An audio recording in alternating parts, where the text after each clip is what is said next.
জয় বাবা লোকনাথ। নমস্কার ভক্তবৃন্দ, আজকের ভিডিওটি শুরু করলাম জয় বাবা লোকনাথের নাম নিয়ে। চলুন আজকের ভিডিওতে জেনে নিই লোকনাথ বাবার তিরোধান দিবস কবে, তার সঠিক সময়, তিথি, ক্ষণ, লোকনাথ বাবার ওই দিনে পুজোর সঠিক সময়, তিথি, ক্ষণ এবং এই দিনে লোকনাথ বাবাকে কি কি অর্পণ করলে লোকনাথ বাবা খুবই খুশি হবেন এবং আশীর্বাদ প্রদান করবেন। চলুন জেনে নিই সবটা। আসুন শুরু করা যাক ভিডিওটি। রণে বনে জলে জঙ্গলে যেখানেই বিপদে পড়িবে আমাকে স্মরণ করিও, আমি রক্ষা করিব।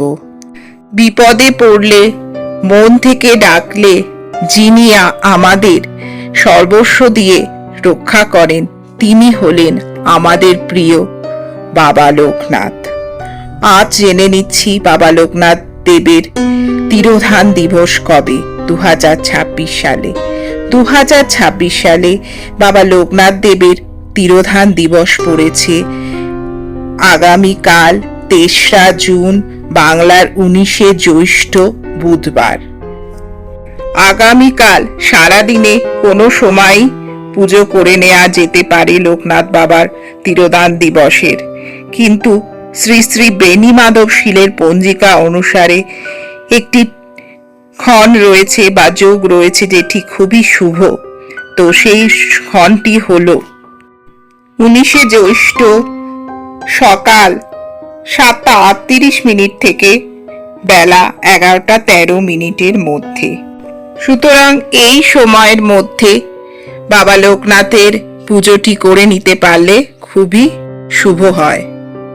চলুন জেনে নিই এবার এই দিনে বাবা লোকনাথকে কি অর্পণ করলে উনি খুবই খুশি হবেন এবং আশীর্বাদ প্রদান করবেন।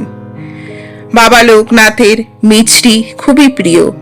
বাবা লোকনাথের পুজোতে অবশ্যই তাকে মিষ্টি ভোগ অর্পণ করুন। এছাড়া যে কোনো রকমের সাদা মিষ্টি, যেরকম পায়েস বা অন্য কোনো সাদা সন্দেশ, মিষ্টি, এগুলোও প্রদান করতে পারেন। বাবা লোকনাথের যেহেতু প্রিয় রং সাদা, সেহেতু যে কোনো সাদা রঙের ফুল দিয়ে বাবাকে পুজো করুন এই দিনে। আর যদি নীল শাপলা ফুল পান তাহলে সেটিও অর্পণ করুন, সেটি বাবার সবচেয়ে বেশি প্রিয়।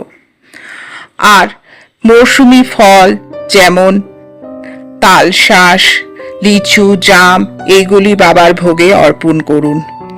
আর বাবার ভোগ হিসেবে তৈরি করে নিন পোলাও, আলুর দম, খিচুড়ি। এরপর শুদ্ধভাবে বাবার মন্ত্র উচ্চারণ করে বাবার পুজো করুন খুবই নিষ্ঠার সাথে। আজকের ভিডিওটি এখানেই শেষ করছি। বাবা লোকনাথের কৃপায় আপনারা সবাই খুব ভালো থাকুন। জয় বাবা লোকনাথ।